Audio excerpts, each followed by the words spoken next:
വിജയേട്ടാ നമസ്കാരം. നമസ്കാരം. കഴിഞ്ഞ ദിവസം ട്വിറ്ററിൽ അസാമിന്റെ മുഖ്യമന്ത്രിയായിട്ടുള്ള ഹിമന്ത് ബിശ്വ ശർമ്മ ഒരു മാപ്പ് പങ്കുവച്ചിട്ടുണ്ട്. ബംഗ്ലാദേശിന്റെ മാപ്പാണ് അദ്ദേഹം പങ്കുവച്ചിരിക്കുന്നത്. ഈ ബംഗ്ലാദേശ് ഇടയ്ക്കിടയ്ക്ക് ഈ നമ്മുടെ ചിക്കൻ നെക്കുമായിട്ട് ബന്ധപ്പെട്ട് വലിയ പ്രസ്താവനകളൊക്കെ നടത്താറുണ്ടല്ലോ. ഇപ്പൊ ചിക്കൻ നെക്കിന്റെ അടുത്തുള്ള ഒരു രണ്ടാം ലോക മഹായുദ്ധത്തിൽ തകർന്ന ഒരു എയർബേസ് ചൈനയ്ക്ക് കൊടുക്കാൻ പോകുന്നു എന്ന റിപ്പോർട്ടുകൾ പുറത്തു വന്നു. ന്യൂസ് ഇന്ത്യ മലയാളം അടക്കമുള്ള മാധ്യമങ്ങൾ അത് റിപ്പോർട്ട് ചെയ്തതാണ്. ആ ഒരു സാഹചര്യത്തിൽ ഈ ഹിമന്ത് ബിശ്വ ശർമ്മ പങ്കുവച്ചിരിക്കുന്ന ഈ മാപ്പിന് വലിയ രീതിയിലുള്ള പ്രാധാന്യമുണ്ട് എന്നുള്ളതാണ്. ഈ ബംഗ്ലാദേശ് എന്ന് പറയുന്ന രാജ്യം ജിയോ പൊളിറ്റിക്കലി ഇന്ത്യയുടെ കക്ഷത്തിന്റെ ഇടയിൽ കിടക്കുന്ന ഒരു രാജ്യമാണ്. നമ്മൾ ആ മാപ്പ് ശ്രദ്ധിച്ചാൽ നമുക്ക് മനസ്സിലാകും, ഇന്ത്യയുടെ കക്ഷത്തിന്റെ ഇടയിൽ കിടക്കുന്നത് പോലെയാണ് ബംഗ്ലാദേശ് കിടക്കുന്നത്. അതായത് ബംഗ്ലാദേശിന് ചുറ്റും വേറൊരു രാജ്യമില്ല, പിന്നെ ഉള്ളത് കടലാണ്. ചുറ്റും ഇന്ത്യയുടെ വടക്കു കിഴക്കൻ സംസ്ഥാനങ്ങളാൽ ചുറ്റപ്പെട്ട് കിടക്കുകയാണ്. ഈ വടക്കു കിഴക്കൻ സംസ്ഥാനങ്ങളാണെങ്കിൽ ഇന്ത്യ അതിഭീകരമായിട്ട് പണി നടത്തുന്നുമുണ്ട്. അവിടെ റോഡുകൾ ഇടുന്നുണ്ട്, അവിടെ റെയിൽവേ ട്രാക്കുകൾ വരുന്നുണ്ടെന്ന് എനിക്ക് തോന്നുന്നു. പിന്നെ പോരാത്തതിന് അവിടെ വലിയ രീതിയിലുള്ള മിലിറ്ററി ബേസസ് നമ്മൾ കൊണ്ടുവരുന്നുണ്ട്. ഇപ്പൊ മണിപ്പൂരൊക്കെ അതിന് ഉദാഹരണമാണ്. അങ്ങനെയൊന്നും ഇല്ലായിരുന്നെങ്കിൽ മണിപ്പൂരിലൊന്നും നമുക്ക് ഇത്ര പെട്ടെന്ന് ക്ലീൻ ആക്കി എടുക്കാൻ പറ്റില്ല. അപ്പൊ 2014 ശേഷം നരേന്ദ്രമോദി ഏറ്റവും കൂടുതൽ ശ്രദ്ധ കൊടുത്തത് വടക്കു കിഴക്കൻ സംസ്ഥാനങ്ങൾക്കാണ് എന്ന് നമുക്ക് നിസ്സംശയം പറയാനായിട്ട് സാധിക്കും. അപ്പോ ആ വടക്കു കിഴക്കൻ സംസ്ഥാനങ്ങളിൽ നിന്ന് ബംഗ്ലാദേശിലേക്ക് ഒരു ഓപ്പറേഷൻ ഉണ്ടാകുമോ എന്നുള്ള ഒരു ചോദ്യമാണ് അവിടെ ഉയർന്നു വരുന്നത്. അദ്ദേഹം അത് പങ്കുവച്ചത് ഒരു താക്കീതായിട്ടാണ്. അതായത് ബംഗ്ലാദേശ് ഇന്ത്യയുടെ ചിക്കൻ നെക്കിനെ കുറിച്ച് നിരന്തരം പറഞ്ഞുകൊണ്ടിരിക്കുമ്പോൾ ഹിമന്ത ബിശ്വ ശർമ്മ ബംഗ്ലാദേശിലെ ഒന്നല്ല 2 ചിക്കൻ നെക്കിനെ കുറിച്ചാണ് സംസാരിച്ചിരിക്കുന്നത്. ഒന്ന് ചിറ്റഗോങ് ഇടനാഴി വഴിയുള്ള ഒരു ചിക്കൻ നെക്ക്. അത് ഇന്ത്യക്ക് വളരെ ഈസി ആയിട്ട് മുറിക്കാൻ സാധിക്കും. ഇന്ത്യ മുറിക്കേണ്ട ആവശ്യമില്ല, അല്ലെങ്കിൽ വേറെ ആരെങ്കിലും മുറിച്ചോളൂ. അത് ഈസി ആയിട്ട് മുറിക്കാൻ സാധിക്കും. രണ്ടാമത്തെ കാര്യം, ആ ചിറ്റഗോങ് ഇടനാഴിയിലെ ചിക്കൻ നെക്ക് വളരെ, അതായത് നമ്മുടെ ചിക്കൻ നെക്കിനെക്കാളും തിന്നാണ്, ലെങ്ത്തും ഇല്ല ബ്രെഡ്ത്തും ഇല്ല അതിന്. അതുകൊണ്ട് അത് മുറിക്കാനായിട്ട് സാധിക്കും. രണ്ടാമത്തെ കാര്യം, ആ ചിക്കൻ നെക്ക് മുറിച്ചു കഴിഞ്ഞാൽ ബംഗ്ലാദേശ് പട്ടിണിയിലായി പോകും. കാരണം ബംഗ്ലാദേശിന്റെ സാമ്പത്തിക ഇടനാഴി എന്ന് വേണമെങ്കിൽ നമുക്ക് ആ ചിക്കൻ നെക്കിനെ വിശേഷിപ്പിക്കാം. കാരണം ചിറ്റഗോങ് തുറമുഖം ഇപ്പുറത്തുണ്ട്. ബംഗ്ലാദേശിന്റെ ചരക്ക് ഗതാഗതം പൂർണ്ണമായും നശിച്ചു പോകും. എക്സ്പോർട്ടും ഇമ്പോർട്ടും അടക്കം ബംഗ്ലാദേശിന് വലിയ പ്രതിസന്ധി ഉണ്ടാകും എന്നുള്ളതാണ് വേറൊരു കാര്യം എന്ന് പറയുന്നത്. ഇനി അടുത്തൊരു ചിക്കൻ നെക്ക് വരുന്നതെന്ന് പറഞ്ഞാൽ ബംഗ്ലാദേശിന്റെ ആദ്യത്തെ ചിക്കൻ നെക്ക്, അത് ഡാക്കിൻ ദിനാജ്പൂരിനും സൗത്ത് വെസ്റ്റ് ഗ്യാരോ കുന്നുകൾക്കും ഇടയിലുള്ള 80 കിലോമീറ്റർ നീളമുള്ള ഒരു വടക്കൻ ബംഗ്ലാദേശ് ഇടനാഴിയാണ്. അതും ഒരു ഇടനാഴിയാണ്. അപ്പൊ ഇവിടെ ഉണ്ടാകുന്ന ഏതൊരു തടസ്സവും റംഗ്പൂർ ഡിവിഷനെ മുഴുവൻ ബംഗ്ലാദേശിന്റെ മറ്റ് ഭാഗങ്ങളിൽ നിന്ന് പൂർണ്ണമായും ഒറ്റപ്പെടുത്തും എന്നാണ് പറയുന്നത്. അപ്പോ നമ്മൾ പറഞ്ഞൊരു കാര്യത്തിലേക്ക് ഞാൻ വരികയാണ്. നമ്മൾ ആദ്യം പറഞ്ഞൊരു കാര്യം, ഈ ബംഗ്ലാദേശിലെ ന്യൂനപക്ഷങ്ങൾ ആക്രമിക്കപ്പെടുമ്പോൾ നമ്മളൊരു കാര്യം പറഞ്ഞില്ല. ബംഗ്ലാദേശിന്റെ കുറച്ച് ഭാഗം നമ്മൾ ഇങ്ങ് എടുക്കും. നമ്മൾ ആ കുറച്ച് ഭാഗം നമ്മൾ എടുക്കും. അത് എവിടെ നിന്ന് എടുക്കും എന്നുള്ളൊരു ചോദ്യത്തിന് അന്ന് പല വിദഗ്ധരുടെ ഭാഗത്തുനിന്നും ഉയർന്നു വന്ന ഒരു ചോദ്യമായിരുന്നു റംഗ്പൂർ. റംഗ്പൂർ ആയിരിക്കും ബംഗ്ലാദേശിൽ നിന്ന് നമ്മൾ എടുക്കുന്നത്.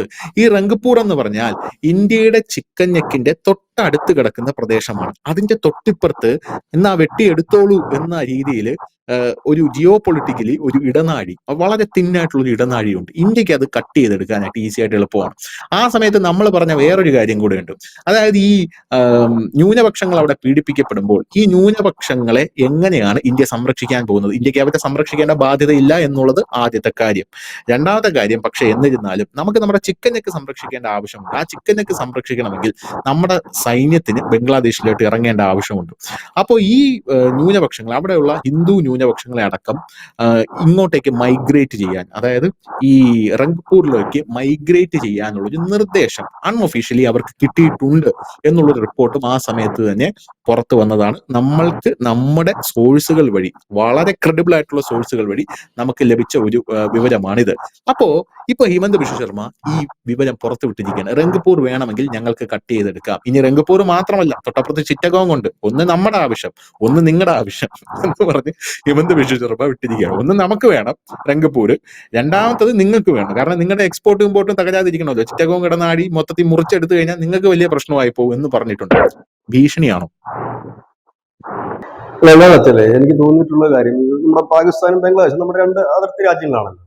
അതിൽ പാകിസ്ഥാനിൽ സർവർക്കും വിവരമില്ല, ഒരുത്തിനും വിവരവും ബോധവും ഇല്ല. പക്ഷെ ബംഗ്ലാദേശിലേക്ക് വരുമ്പോൾ ഇപ്പോഴത്തെ അവസ്ഥ വെച്ച് നോക്കുകയാണെങ്കിൽ നമ്മുടെ ആകെ അല്പം ബോധമുള്ളത് അവിടുത്തെ സൈന്യത്തിന് മാത്രമാണ്. എനിക്ക് തോന്നുന്നു ഈ മുഹമ്മദ് യൂനിസ് ഒക്കെ ശരിക്കും പറഞ്ഞാൽ അവരുടെ ഒരു ഭൂപടം പോലും ശരിക്കും കണ്ടിട്ടുള്ള ഒരാളല്ല. എവിടെയാണ് ബംഗ്ലാദേശ് എന്ന് പോലും പുള്ളിക്ക് അറിയത്തില്ല. പുള്ളി പലപ്പോഴും നടന്ന പ്രസ്താവനകള് ശരിക്കും ഈ വാർത്ത മുൻപും നമുക്ക് വന്നിട്ടുള്ളൊരു വാർത്തയാണ്. നമ്മളത് കൊടുക്കാനും എന്തായെന്ന് ചോദിച്ചു കഴിഞ്ഞാൽ നമ്മൾക്ക് അത് നമ്മുടെ രാജ്യത്തിന് അത് ബുദ്ധിമുട്ടാകും. നമ്മളത് കൊടുക്കുമ്പോൾ നമ്മളത് ഒരു വാർത്തയായി ചെല്ലുമ്പോൾ അത് ഇന്ത്യയിലെ മാധ്യമങ്ങൾ ഡിസ്കസ് ചെയ്യുന്നുണ്ട് ഇങ്ങനെ ഒരു കാര്യം എന്നുള്ളത്. അത് പെട്ടെന്ന് തന്നെ ഇപ്പൊ വളരെ പെട്ടെന്ന് തന്നെയാണ് ഇന്ത്യൻ മാധ്യമങ്ങളുടെ വാർത്ത പാകിസ്ഥാനിലായാലും ബംഗ്ലാദേശിലായാലും അത് വാർത്തയായിട്ട് മാറുന്നത്. അപ്പൊ സ്വാഭാവികമായും നമ്മൾ ആ വാർത്ത നേരത്തെ നമ്മളെന്ന് പറഞ്ഞാൽ നമ്മളപ്പോൾ ഏതെങ്കിലും ഒരു മീഡിയ ചെയ്ത് കഴിഞ്ഞാൽ അത് ബംഗ്ലാദേശിൽ നാളെ താക്ക ട്രൈബ്യൂണലിലോ ഡെയിലി സ്റ്റാറിലോ ഒക്കെ വലിയ വാർത്തയായിട്ട് വരും, വലിയ ചർച്ചയായി മാറും. പക്ഷെ എന്തായാലും ഇപ്പോൾ ഒഫീഷ്യലായിട്ട് തന്നെ അത് പുറത്ത് വന്നിരിക്കുന്നു എന്നുള്ളത് വളരെ സന്തോഷകരമായ കാര്യം തന്നെ. അപ്പോ ഈ യൂനിസിന്റെ പല പ്രസ്താവനകളും അങ്ങനെയാണ് പോകുന്നത്. അതിൽ അവിടുത്തെ ചില ജനങ്ങൾ അവിടുത്തെ റിയാക്ഷൻസ് വീഡിയോകളൊക്കെ കാണുമ്പോൾ കാണാം, അവിടുത്തെ ജനങ്ങൾക്ക് കുറെ വിവരമുണ്ട്. അവർ പറഞ്ഞത് ഇന്ത്യയുമായി ഉടക്കാൻ പോയാൽ നമ്മൾ എങ്ങനെ ജീവിക്കും, നമ്മൾ ദൂരെ കിടക്കുന്ന പാകിസ്ഥാൻ നമ്മളെ സഹായിക്കുമോ, ഇല്ലെങ്കിൽ പിന്നെ ഇവിടെ ചൈന വന്ന് നമ്മളെ സഹായിക്കുമോ, ഇന്ത്യയുമായിട്ട് ഒത്തുപോയാൽ മാത്രമേ നമുക്ക് ജീവിക്കാൻ പറ്റൂ എന്ന് നമ്മുടെ സാധാരണ ജനം പറയുമ്പോഴാണ് യൂനസ് ഈ ഒരു സ്വപ്ന ലോകത്ത് നിന്ന് കാരണം അവരുടെ പിന്നിലുള്ള ജമാഅത്ത് ഇസ്ലാമിയാണ്. ജമാഅത്ത് ഇസ്ലാമിയെ കുറിച്ച് മുസ്ലിം സമുദായം പറയുന്നത് എന്താണെന്നറിയാമോ? വിഡ്ഢികളുടെ സംഘടന എന്നാണ് ഇതിനെ പറയുന്നത്. ഒരിക്കലും നടക്കാത്ത കാര്യങ്ങളെ കുറിച്ച് ചിന്തിച്ച് സമയം കളയുന്ന കുറെ വിഡ്ഢികളാണ് എന്നാണ് പറയുന്നത്. കറക്റ്റ് ആയിട്ടാണ് അത് പലയിടത്തും വന്നിട്ടുണ്ട്. ഇവരുടെ മുല്ലപ്പൂ വിപ്ലവം നടത്തിയ ആളെ തന്നെ കൊലപ്പെടുത്തി അത് മുച്ചൂട് കുടിച്ചു കളഞ്ഞു. അങ്ങനെ ഒരുപാട് കാര്യങ്ങൾ ലോകത്തെമ്പാടുമുണ്ട്. അപ്പം ഇതാണ് ഇവരുടെ ഒരു ഇത്. ഇപ്പൊ പാകിസ്ഥാന്റെ ഐഡിയോളജി ഏതാണ്? പാകിസ്ഥാനെ മുമ്പോട്ട് നയിക്കുന്നത് എങ്ങനെയാണ്? ജമാഅത്ത് ഇസ്ലാമിയാണ്. അവരുടെ ഐഡിയയിൽ കൂടെ അത് മുമ്പോട്ട് പോയിക്കൊണ്ടിരിക്കുന്നത്. കണ്ടില്ലേ, 44% ദാരിദ്ര്യം. അപ്പോ ഇതേ രീതിയിലാണ് ഇവിടെ ശ്രദ്ധിക്കേണ്ട ഒരു കാര്യമുണ്ട്. ഈ യൂനസ് പറയുന്നത് പോലെ അല്ല കാര്യം. ഏത് നിമിഷവും ഇന്ത്യയിലേക്ക് ചേരാൻ കാത്തിരിക്കുന്ന ഒരു പ്രദേശമാണ് ചിറ്റഗോങ്. ചിറ്റഗോങ് ഹിന്ദു ഭൂരിപക്ഷം മാത്രവുമല്ല, ബംഗ്ലാദേശിൽ നിന്ന് നിരന്തരം, അതുകൊണ്ടാണ് യൂനസ് ഒരു ആഴ്ച, എനിക്ക് തോന്നുന്നു ഒരു മാസത്തിന് മുമ്പാണെന്ന് തോന്നുന്നു, നമുക്ക് ഈ സംഘർഷം ഉണ്ടായാലും ഒരു ടെൻഷൻ ഉണ്ടായാലും നമ്മുടെ ഈ പൽഗാം ഭീകരാക്രമണത്തിന് ശേഷം. അപ്പൊ അതിനുശേഷം യൂനസ് ഒരു മുന്നറിയിപ്പ് ബംഗ്ലാദേശിന് കൊടുത്തിരുന്നു, ഹിന്ദുക്കൾ ന്യൂനപക്ഷങ്ങൾക്ക് നേരെ അതിക്രമം കാണിക്കരുത്. കാരണം ചിറ്റഗോങ്ങിൽ ഓൾറെഡി ഇപ്പോൾ ഒരു പ്രക്ഷോഭം നടന്നുകൊണ്ടിരിക്കുക. സ്വതന്ത്ര ചിറ്റഗോങ് എന്നും പറഞ്ഞിട്ട് ചിറ്റഗോങ്ങിൽ ഒരു പ്രതിഷേധം നടന്നുകൊണ്ട് സ്വാമിയൊക്കെ പെട്ടെന്ന് വിട്ടില്ല. നമ്മുടെ ഇസ്കോണിന്റെ സ്വാമി പ്രഭു ചിന്മയ സ്വാമിയെ, ചിന്മയദാസിനെയൊക്കെ പെട്ടെന്ന് റിലീസ് ചെയ്യുകയും ഒക്കെ ചെയ്തു. എല്ലാം പെട്ടെന്നായിരുന്നു. പെട്ടെന്ന് തന്നെ യൂനസ് ഒരു മുന്നറിയിപ്പ് കൊടുത്തു, ന്യൂനപക്ഷങ്ങളെ ആക്രമിക്കരുത്, അവർക്ക് സംരക്ഷണം കൊടുക്കണം. കാരണം എന്താണെന്ന് വെച്ച് കഴിഞ്ഞാല് ഏത് നിമിഷവും ആ സമയത്ത് തന്നെയാണ് നമ്മള് തീസ്ത പ്രഹാർ എന്ന് പറഞ്ഞിട്ട് വലിയ സൈനിക ഓപ്പറേഷൻ, അതായത് ഒരു ഭാഗത്ത് നമ്മൾ പാകിസ്ഥാനെ അടിച്ച് നിരപ്പാക്കിക്കൊണ്ടിരിക്കുന്നു, മറുഭാഗത്ത് അതിലും ശക്തമായിട്ട് നമ്മുടെ T-90 ടാങ്കുകളൊക്കെ കൊണ്ടിട്ടിട്ട് നമ്മുടെ പിനാക മിസൈൽസും റോക്കറ്റ് കൊണ്ടിട്ടിട്ട്, ഞാൻ ഇന്നലെ മിസൈൽ മിസൈൽ അല്ല റോക്കറ്റ് ആണ് എന്ന് പറഞ്ഞു, വ്യത്യാസം എന്താണെന്ന് എനിക്ക് അറിയില്ല. എനിവേ റോക്കറ്റ് ലോഞ്ചറുമാണ്. അപ്പോൾ അത് വെച്ചിട്ട് വലിയ ശക്തമായി തന്നെ അടിക്കുന്നു. വലിയ ഒരു ഓപ്പറേഷനാണ്, സൈനിക പരിശീലനമാണ് അവിടെ നടന്നുകൊണ്ടിരിക്കുന്നത്. അപ്പൊ അതിൽ നിന്ന് ബംഗ്ലാദേശിന്റെ കാര്യം മനസ്സിലായി. കാരണം ഇന്ത്യക്ക് ഒരേ സമയം തന്നെ രണ്ട് മുന്നണിയിൽ അടിക്കാൻ പറ്റും. അവിടെ അടി തരാൻ പറ്റും, ഇവിടെ അടി തരാൻ പറ്റും. അവിടെ കൊടുക്കുന്ന അടി വേണ്ട, ഇവിടെ ചെറിയ അടി മതിയാവും. അപ്പം ചിറ്റഗോങ്ങിൽ ഓൾറെഡി പ്രതിഷേധം കത്തും. ചിറ്റഗോങ് ഏത് നിമിഷവും ഇന്ത്യയുമായി ചേരാൻ നിൽക്കുന്ന ഒരു, ഇനി ബംഗ്ലാദേശ് ഒരിക്കലും ഒരു യുദ്ധത്തിന് വരില്ല. അത് അവിടുത്തെ സൈനിക നേതൃത്വം ഒരിക്കലും അതിനെ അനുവദിക്കുകയുമില്ല. കാരണം അവർക്ക് ഇന്ത്യ ആവശ്യമാണ്. കാരണം അവിടുത്തെ സൈനിക നേതൃത്വമായാലും സൈനികരായാലും അവരുടെ ഇന്ത്യയുടെ സഹായത്തിലാണ് മുൻപോട്ട് പോകുന്നത്. അവർക്ക് നന്നായി അറിയാവുന്നത് വേറൊരാൾ വന്ന് സഹായിച്ചാൽ അത് മുൻപോട്ട് പോയില്ല എന്നുള്ളത്. അപ്പം അവർക്ക് നന്നായിട്ട് അറിയാം എന്ന് മാത്രവുമല്ല, അതുകൊണ്ട് തന്നെയാണ് അവരിപ്പോൾ അവിടുത്തെ പട്ടാള ഭരണം അല്ലെങ്കിൽ അവർ ആ ഭരണം പിടിച്ചെടുക്കാൻ വേണ്ടിയിട്ടുള്ള നീക്കം നടത്തുന്നത്. യൂനസ് ഇപ്പോൾ മരണക്കളിയെ കളിച്ചുകൊണ്ടിരിക്കുന്നത്. കഴിഞ്ഞ ദിവസം അദ്ദേഹം പറഞ്ഞു ഞാൻ രാജിവെക്കാൻ പോകുന്നു എന്ന് പറഞ്ഞു. അതിനുശേഷം അദ്ദേഹം പറഞ്ഞു ബാക്കി രാഷ്ട്രീയ പാർട്ടികളൊക്കെ വിളിച്ചു കൂട്ടിയിട്ട് പറഞ്ഞു നമുക്ക് തെരഞ്ഞെടുപ്പിനെ പോകാം. കാരണം സൈന്യം പറഞ്ഞിരിക്കുന്നത് ഡിസംബറിന് മുമ്പ് തെരഞ്ഞെടുപ്പ് നടത്തണം. ഇപ്പം യൂനസ് കഴിഞ്ഞ ദിവസം പറഞ്ഞ കാര്യം 2026 ജൂണിന് മുമ്പ് നടത്താം എന്നാണ്. സൈന്യം പറഞ്ഞത് അത് വേണ്ട, ഡിസംബർ മുമ്പ് നടത്താമെങ്കിൽ നടത്തില്ലെങ്കിൽ ഇപ്പൊ ഞങ്ങൾ കയറാൻ പോവാണെന്ന് പറഞ്ഞു. അപ്പൊ അതിനിടയ്ക്ക് ജമാഅത്ത് ഇസ്ലാമി അവരുടെ അൻസാർ അസീം എന്ന് പറഞ്ഞിട്ടൊരു മതപ്രഭാഷകൻ, ഒരു മതപണ്ഡിതന്റെ നേതാവായിട്ട് വന്നു. അതായത് യൂനസ് പോയി കഴിഞ്ഞാൽ അടുത്ത് ഇനി അധികാരത്തിൽ വരാൻ പോകുന്നത് ഈ വ്യക്തിയായിരിക്കും. അപ്പം ഇതായിട്ട് അവർ നിശ്ചയിച്ച് കഴിഞ്ഞു ഇപ്പൊ തന്നെ. അപ്പോഴത്തേനും സൈന്യം മതി പരിപാടിയൊക്കെ മതി. ഇനിയിപ്പോ നമുക്ക് സൈന്യം പരസ്യമായിട്ടാണ് പറഞ്ഞത് ഡിസംബറിന് മുമ്പ് തെരഞ്ഞെടുപ്പ് നടത്തുന്നില്ല എങ്കിൽ ബാക്കി കാര്യം ഞങ്ങൾ നോക്കുന്നു. അതായത് അവര് ഓൾറെഡി തന്നെ ധാക്ക അടക്കപ്പെടുത്ത ഒരു ടാങ്കുകൾ അടക്കം വിന്യസിച്ച് കഴിഞ്ഞിരിക്കുന്നു. ഈ ഒരു സാഹചര്യത്തിലാണ് ഇപ്പോൾ ഹിമന്ത് ബിശ്വ ശർമ്മയുടെ ഒരു ട്വീറ്റ് വന്നിരിക്കുന്നത്. ഈ ട്വീറ്റ് ഇപ്പോൾ വന്നാലും 3 ദിവസം മുമ്പും വന്നിരുന്നു. പക്ഷെ ഇന്ന് കഴിഞ്ഞ ദിവസം അദ്ദേഹം അത് കുറച്ചുകൂടി വിശാലമായിട്ട് അതിന്റെ മാപ്പ് സഹിതം ട്വീറ്റ് ചെയ്തു. അന്ന് മിനിഞ്ഞാന്ന് അദ്ദേഹം അത് അദ്ദേഹം സൂചന മാത്രമാണ് നൽകി, ഈ സ്ഥലത്തെക്കുറിച്ച് സൂചനയാണ് നൽകിയെങ്കിൽ ഇപ്പോൾ അദ്ദേഹം വളരെ വ്യക്തമായി തന്നെ അതിന്റെ ഒരു മാപ്പ് ഉണ്ടാക്കിയിട്ട് ഇട്ട് തന്നിരിക്കുന്നു. വളരെ സിമ്പിളാണ്. ഈ പറയുന്ന രണ്ടിടങ്ങളും ഇന്ത്യക്ക് വളരെ ഈസി ആയിട്ട് കടന്നു കയറാൻ പറ്റുന്ന ഇടങ്ങളാണ്. നടന്നു കയറാം എന്ന് വേണമെങ്കിൽ പറയാം. ഇവിടെ സംഭവിക്കുന്നത് ഷേഖ് ഹസീനയുടെ ഒരു പ്രസ്താവന 2 ദിവസം മുമ്പ് വന്നിരുന്നു. അവർ പറഞ്ഞത് അമേരിക്കയ്ക്ക് ബംഗ്ലാദേശിനെ വിൽക്കുകയാണ് യൂനസിന്റെ ശ്രമം. അവിടെ ഇപ്പോൾ തന്നെ നിലവിൽ തന്നെ ഭീകരവാദികൾ അവിടെ തമ്പടിച്ച് കഴിഞ്ഞിരിക്കുന്നു. നമ്മൾ കണ്ടതാണ് ഈ അരക്കൻ ആർമിയുടെ ആ ഭാഗത്തേക്ക് പോകുന്ന ഇടനാഴി, അരക്കൻ ഇടനാഴി എന്നാണ്, ആർക്കേഡ് ഇടനാഴി എന്നാണെന്ന് തോന്നുന്നു എന്റെ പേര്. അതെ, അങ്ങനെ തന്നെയാണ്. അപ്പം ആ ഇടനാഴിയിലേക്കാണ് അവരുടെ റഖൻ ഇടനാഴിയിലേക്കാണ് അവരുടെ ഒരു ആയുധവും കടത്തിക്കൊണ്ടുവന്ന ഒരു വിമാനം അമേരിക്ക അവിടെ കൊണ്ടുവന്നത്. അത് ആ ഇടനാഴി അമേരിക്കയ്ക്ക് കൊടുക്കുന്നു, കടല് ചൈനയ്ക്ക് കൊടുക്കുന്നു, രാജ്യം ഇങ്ങോട്ട് കൊടുക്കുന്നു. കാരണം യുഎസിനെ സംബന്ധിച്ച് യുഎസിന് അധികം ആയുസൊന്നുമില്ല, വളരെ പ്രായാധിക്യമായി. മകള് ലണ്ടനിൽ അമേരിക്കയിൽ സുഖകരമായി ജീവിക്കുന്നു. അപ്പൊ പിന്നെ ഇനി വേറെ ഒന്നും നോക്കാല്ല, ഇത് വിറ്റ് തുളച്ചാലും പുള്ളിക്ക് കാര്യങ്ങളൊന്നുമില്ല എന്നുള്ള രീതിയിലേക്കാണ് പുള്ളികൾ പോകുന്നത്. അപ്പം ഈ ഒരു സാഹചര്യത്തിലാണ് സൈന്യമോട് അധികാരം പിടിച്ചെടുക്കാൻ ശ്രമിക്കുന്നത്. ഇന്ത്യയെ സംബന്ധിച്ച് പാകിസ്ഥാൻ പോലെ അല്ല ബംഗ്ലാദേശ്.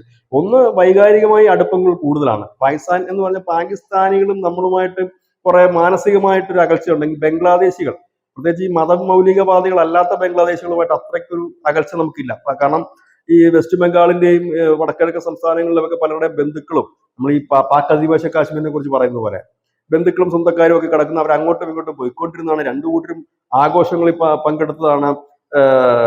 സൽസ മത്സ്യം ആണ് ഈ നവരാത്രി ദിനത്തിലെ പ്രധാനപ്പെട്ട മത്സ്യം.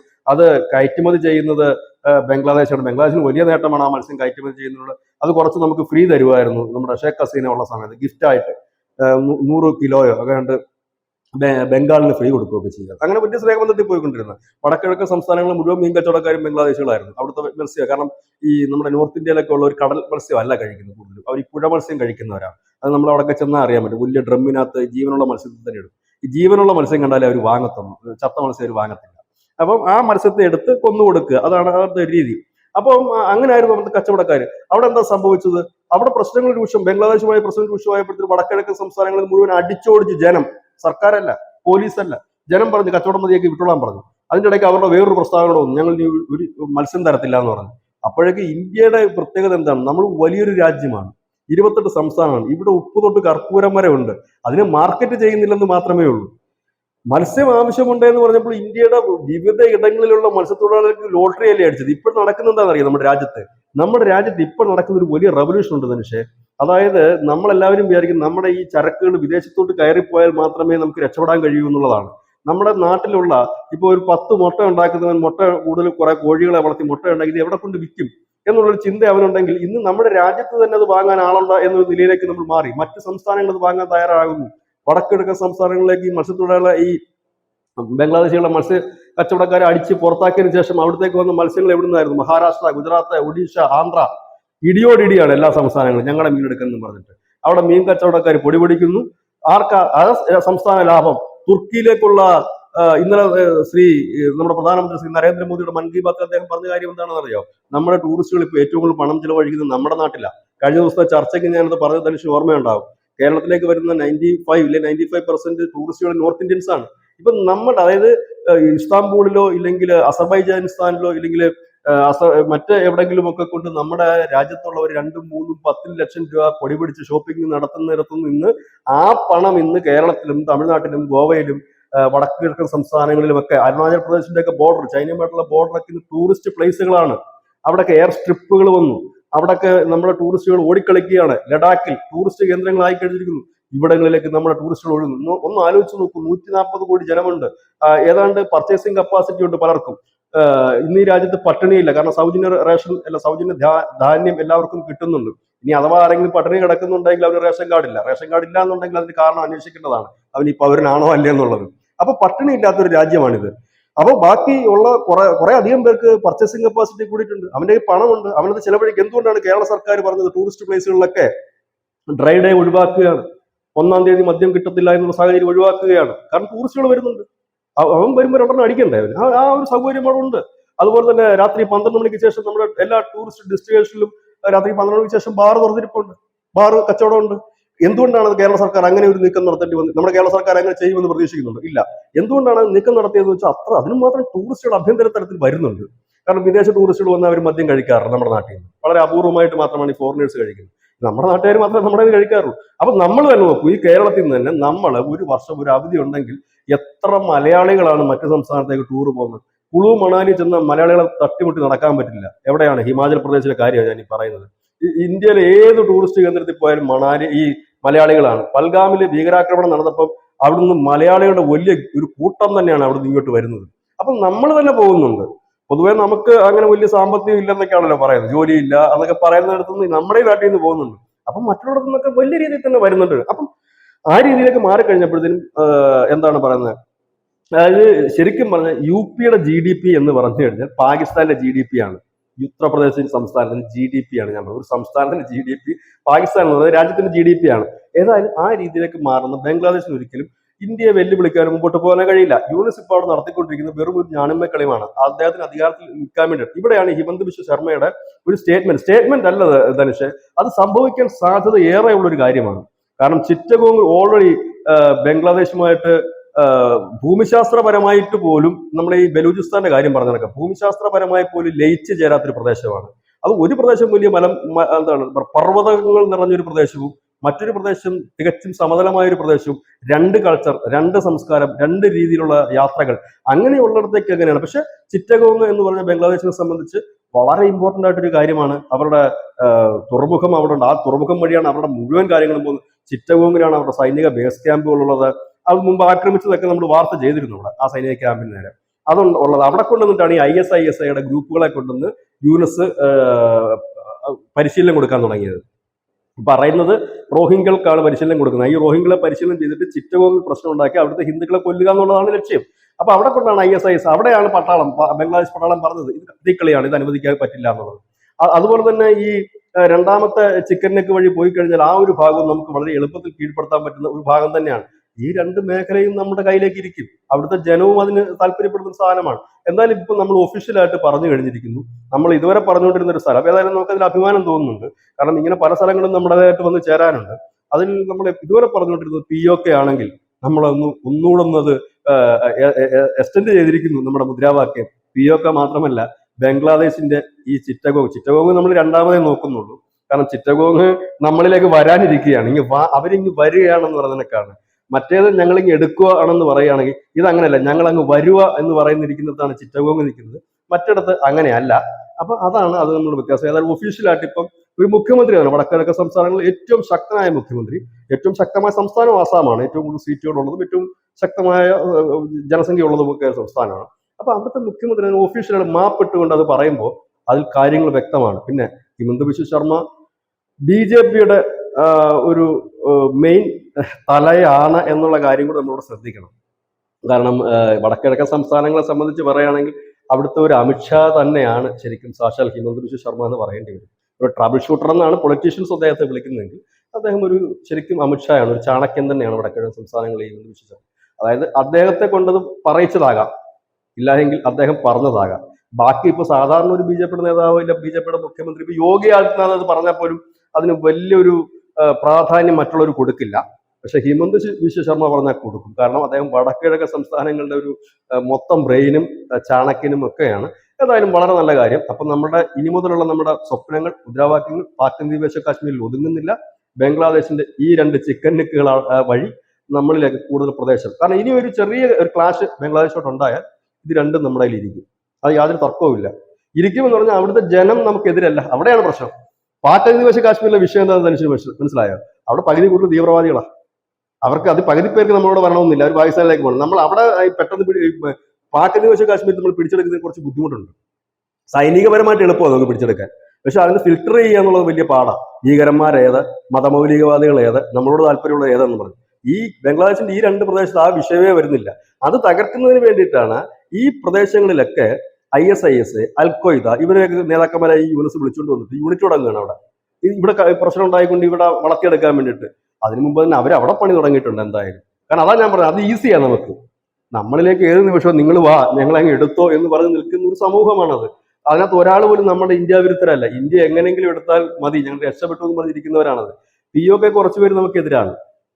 അപ്പം അത് നമ്മൾ ഒരുപാട് വ്യത്യാസങ്ങളുണ്ട്. പിന്നെ ചൈനയെ അവിടെ അതൊന്നും കുറച്ചുകൂടി സേഫുമാണ്. ചൈനയെ സംബന്ധിച്ച് പാകിസ്ഥാനെ പോലെ ഒരു ബോർഡർ ചൈന ബംഗ്ലാദേശോട്ട് കൈകാര്യം ചെയ്യുന്നില്ല, ഒരു കരമാർഗം ചെയ്യുന്നില്ല. പിന്നെ ചൈനയെ സംബന്ധിച്ച് അതിനകത്ത് അവർക്ക് ഇടപെടാൻ വലിയ താല്പര്യവുമില്ല. അതാണ് അവരുടെ അവസ്ഥ. കാരണം ഇവിടെ വന്ന് ഇടപെട്ടിട്ട് പ്രത്യേകിച്ച് കാര്യമൊന്നുമില്ല. ഇടപെടണമെങ്കിൽ അവർക്ക് പണ്ടേ ഇടപെടാമായിരുന്നു. അവർ ഇടപെടാതെ മാറി നിൽക്കുന്നതിന്റെ കാര്യം ഇനി അടുത്തടുത്തൂടെ കൊണ്ട് പൈസ കൊണ്ട് കളയേണ്ടെന്ന് വെച്ചിട്ടാണ് അവർ മാറി നിൽക്കുന്നത്. കാരണം അവർ കൈവച്ചടങ്ങളെല്ലാം ഈ ഏഷ്യയെ സംബന്ധിച്ച് അവർ കൈവച്ചടങ്ങളെല്ലാം പൊള്ളിയിട്ടുണ്ട് അവർക്ക്. അപ്പൊ ഇനി ഇവിടെ കൂടെ കൊണ്ട് കൈവെള്ളണ്ടെന്ന് വെച്ചിട്ട്, കാരണം ഇപ്പോൾ ഉടനെയൊന്നും ബംഗ്ലാദേശ് ആയുധമൊന്നും വാങ്ങിക്കൂട്ടാൻ പോകുന്നൊന്നുമില്ല. ആ കച്ചവടം എന്തായാലും നടക്കത്തില്ല. പിന്നുള്ളത് ഭൂമി കച്ചവടമാണ്. ആ ഭൂമിക്ക് കണ്ണും വെച്ച് നിൽക്കുന്ന ഒരു രാജ്യം അമേരിക്കയാണ്. ഒരു രാജ്യം ഇന്ത്യയാണ്. പിന്നെ ഇനി ചൈന കൂടെ വന്നിട്ട് ഇനി എന്തെടുക്കാൻ? എല്ലാവർക്കും കൂടെ മാന്തി പൊളിക്കാൻ മാത്രം ഒന്നുമില്ല. ഇതിനകത്ത് ആർക്കും കിട്ടത്തില്ല. പിന്നെ ഈ ഭാഗങ്ങളൊക്കെ ഇന്ത്യ എടുക്കുന്നതുകൊണ്ട് വലിയ നഷ്ടവും വരുന്നില്ല. എനിക്ക് തോന്നുന്നു ഭാവിയിലെ ജിയോ പൊളിറ്റിക്സ് ഒരുപക്ഷെ ഇന്ത്യ, ചൈന, റഷ്യ അച്ചുതണ്ടിലേക്ക് നീങ്ങാനുള്ള സാധ്യതയുണ്ട്. കാരണം ഈ മൂന്ന് കൂട്ടർക്കും നിലനിൽപ്പിന്റെ പ്രശ്നമാണ്. മൂന്ന് കൂട്ടർക്കും വേണ്ടത് പൈസയാണ്. അല്ലാതെ ഇവർക്ക് കായിക ബലമല്ല ഇവർക്ക് വേണ്ട, കായിക ശക്തി അല്ല വേണ്ട. അപ്പൊ ഇവർക്ക് മൂന്നും കൂടെ നിന്ന് മാക്സിമം പൈസ ഉണ്ടാക്കുക എന്നുള്ളതായിരിക്കും ഇവരുടെ മൂന്ന് പേരുടെയും ലക്ഷ്യമെന്നാണ് ഇപ്പോഴത്തെ ഒരു കാഴ്ചപ്പാടിൽ എനിക്ക് തോന്നുന്നത്. കാരണം ഈ പാശ്ചാത്യ ശക്തികൾക്ക് വെല്ലുവിളി ആയിക്കൊണ്ട് ഏഷ്യയിൽ നിന്ന് തന്നെ മൂന്ന് ശക്തികൾ ഉയർന്നു വരിക: റഷ്യ, ചൈന, ഇന്ത്യ. പിന്നെ അതിലേക്ക് സ്വാഭാവികമായി തന്നെ അഫ്ഗാനിസ്ഥാൻ വരും, ഇറാൻ വരും. അങ്ങനെ ജിയോ പൊളിറ്റിക്സ് ആകപ്പാടെ മാറി മറിയാനുള്ള ഒരു വലിയ സാധ്യതയാണ് ഞാൻ കാണുന്നത്. കാരണം ഇപ്പോഴെല്ലാ രാജ്യങ്ങളുടെയും ലക്ഷ്യം എന്താ പറയുക, യുദ്ധമല്ല, മസിൽ പവർ അല്ല, പകരം മണി പവറിലേക്കാണ് എല്ലാവരും നീങ്ങിക്കൊണ്ടിരിക്കുന്നത്. മാക്സിമം പണം ഉണ്ടാക്കുക, നമ്മളുടെ രാജ്യത്തിന് വേണ്ട പുരോഗമനം ഉണ്ടാക്കുക, മാക്സിമം ഇൻകം ഉണ്ടാക്കുക, ശക്തരാകുക എന്നുള്ളതാണ്. അപ്പൊ എനിക്ക് തോന്നുന്നത് അങ്ങനെയാണെന്ന് തോന്നുന്നു. അതുകൊണ്ടായിരിക്കണം ഇപ്പൊ റഷ്യ ചടപടാന്ന് പറഞ്ഞ് യുദ്ധമൊക്കെ പടയവിടെ തീർക്കാനുള്ള പുറപ്പാടിലാകുന്നത്. താങ്ക് യു ചേട്ടാ, താങ്ക് യു സോ മച്ച്.